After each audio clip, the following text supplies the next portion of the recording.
جیسے ہمارے یہاں کچھ دن نیٹ بنتا تو کیسے سارے لوگ جو ہے نا وہ سمجھو بے چین تھے کہ نیٹ بند ہے یہ وہ. تو اس میں میں نے بہت ساری پوسٹیں پڑھی, ایسی پوسٹیں پڑھی, کہا کہ اس عوام کا کیا حال ہوگا کہ 4-5 دن اگر نیٹ بند ہو جائے تو ہمارے بڑے سے چھوٹے سے لے کر بڑے تک, بڑے سے لے کر یعنی جوان بوڑھے سب لوگ پریشان ہو جاتے ہیں کہ کب نیٹ کھلے گا, کب جو ہے نا ہم نیٹ استعمال کریں گے.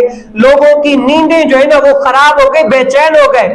لیکن افسوس ہے ان لوگوں پر کہ سالوں سے ان کے گھروں میں قرآن بند پڑا ہوا ہے, کبھی ان کو کوئی خیال ہی نہیں آیا.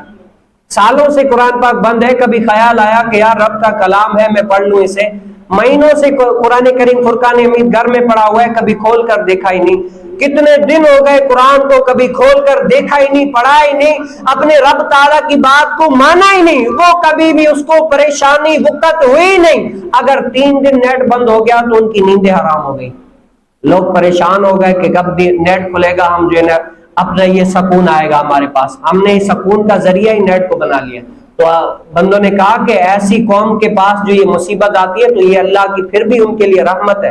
حالانکہ ان کے عمل کی وجہ سے تو ان پر پہاڑ آنا چاہیے, پتھر آنے چاہیے,